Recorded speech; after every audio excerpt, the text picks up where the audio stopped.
as I start to draw in my next sections, I put in 3. You know, I mentioned some of you guys are putting in a million sections. I mean, there's not much happening here, so I'll put in 3.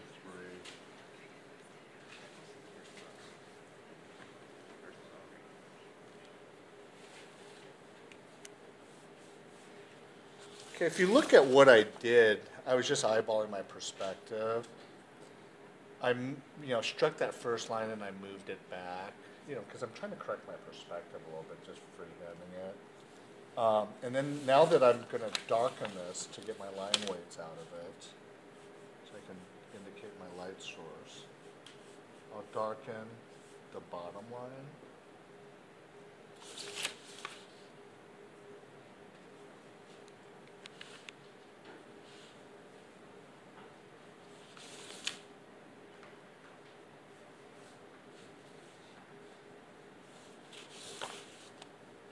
Notice that I'm constantly turning my piece of paper because my hand naturally wants to make the arc going that way.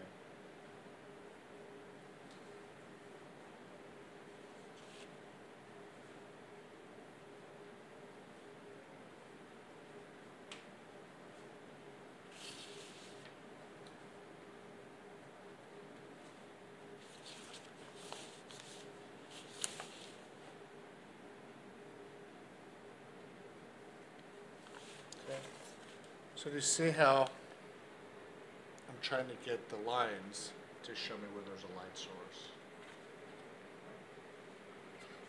And if you're going to shade, eventually you can do it with the pastel is really easy. So I can either use pastel or I can shade this. And remember, the core shadows always fall at the widest point of the object, perpendicular to the light source. So you guys already understand how that basically works, but once I put contour lines on it, you understand that much better, right? Okay. And then as I mentioned, if I wanted this line,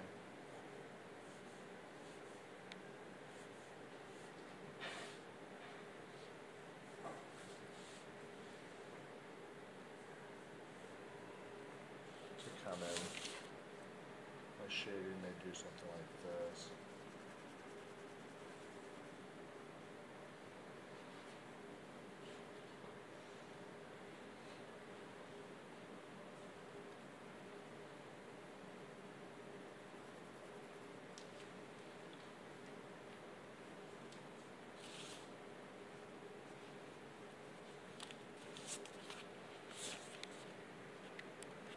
But notice how I darkened that center line at the top, right? Okay. Just looking at the shapes already drew.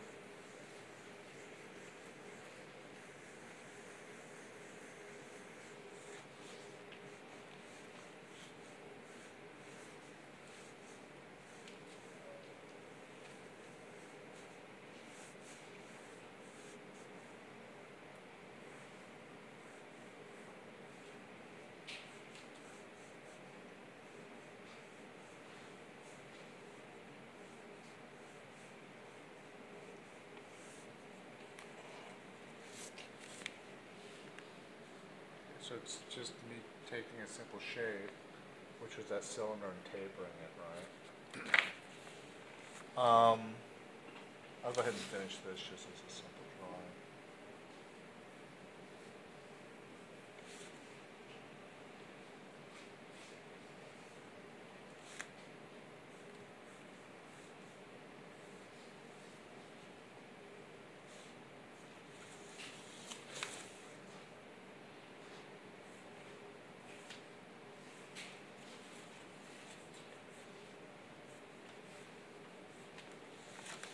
Notice how bold I made that bottom line, the shadow side line. So don't be afraid to really just exaggerate that quite a bit.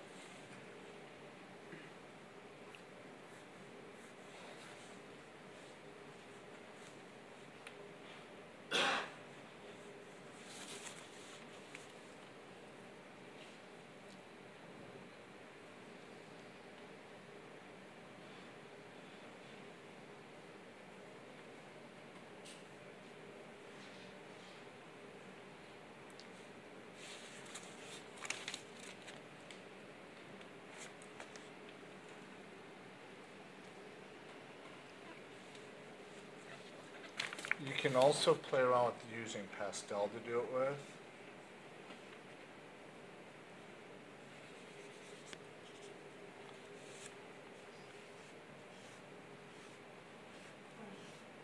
And the pastel goes down pretty easy.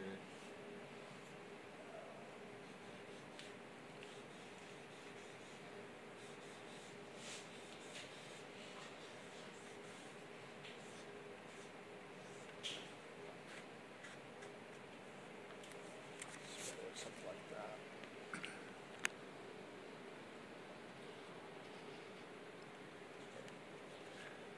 So I'm going to do a similar shape. I think I did the demo.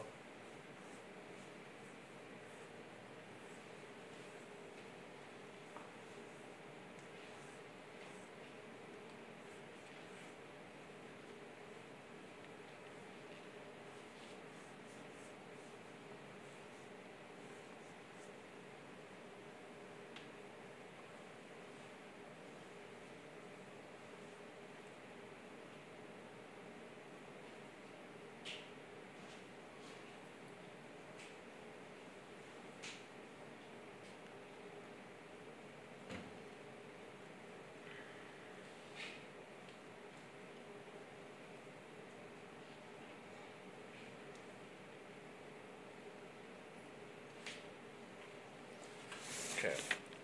You know, I did a sketch like this on the board. I'm trying to put an edge on there. Okay. And you notice that as I was drawing each one of these lines, I had to think about where do I want that edge to really be in. You'll notice that the top gets flatter. So as I'm, you know, and as I'm going to look at this, I'm going to take a little bit of time and clean it up a little bit more, because every time I draw a line, I have to think about what's happening, how am I describing that next section as I'm progressing front to back, right? So I'll go ahead and just simply just try to clean up the shape, the overall form.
Okay, if you look, I'm trying to correct my perspective. I started way out here, and I'm moving that line forward a little bit, because as I'm looking at it, you know, and then again, you know, you need to also develop your sense of perspective, and if you haven't taken perspective class, it just means take a perspective class.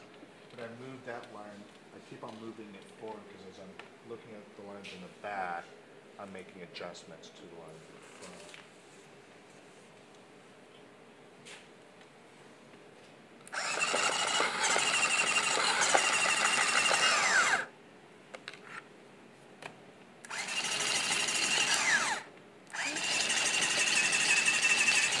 Lead stuff in it, I'm sure.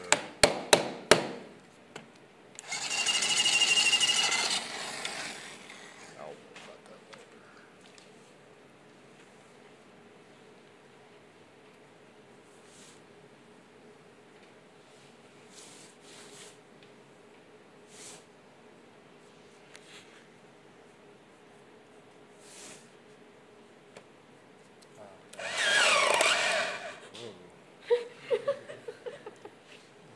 Things.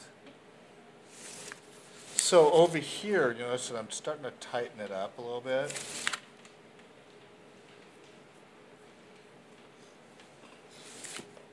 And I'm still got a radius right through there.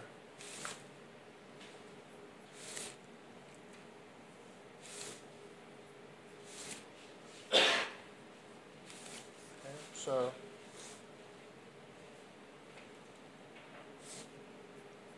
may look something like that.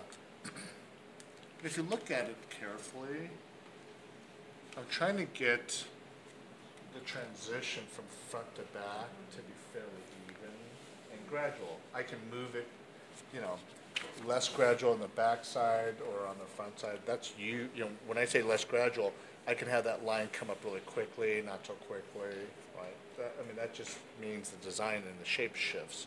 Okay, so what were the rules when we created cubes on an edge, rendering-wise?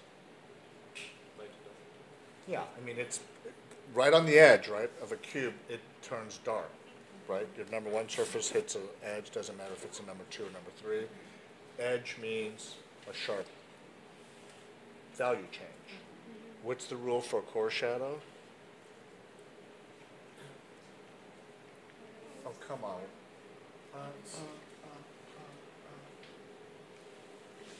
I'll pass you right now. Oh, it follows the form. The core shadow doesn't just shift dark. There's that gray halftone, right, before it turns dark, right? I don't know, it passes on. And so if I were to think about how I achieve that,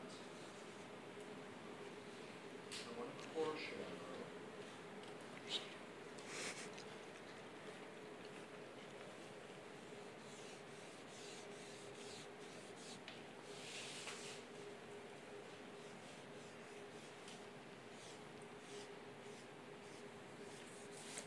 So back here, I need to get it really sharp, just like it's a cube.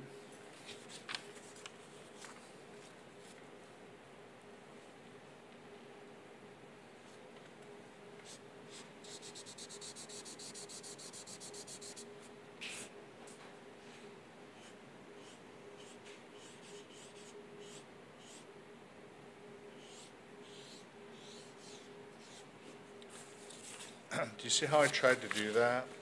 I put that edge on there. And look at where on the back, because I drew it as a corner or an edge, it should be a sharp line. And then I softened it, and I started to soften it out here. I want that core shadow to get broader and broader and broader. I'm putting in reflected light to try to get that to read. Okay? And in any case, I made it easy on me, or for you guys, if you have your light coming straight down, because you can sort of think about where does it hit a surface. I mean, you can move your light forward or backward, you know. If this is sitting here, how do I move that light? You know, I can move it here, it just moves where the core shadow is going to be. Okay? Do you guys have any questions about this? All right, let's work on that in class. You can certainly take some of your drawings and draw them a little bit better. Or draw them over. And the other thing you can play around with is, you know, and I didn't think of my composition, is to put in a background.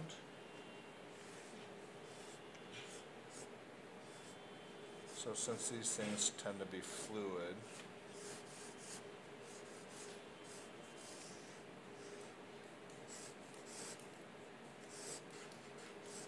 Jay, do you have any tips on the killer trans backgrounds? None?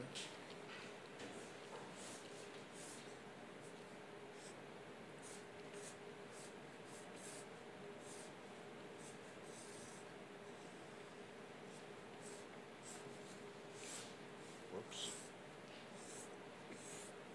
So you don't want to do stuff like that.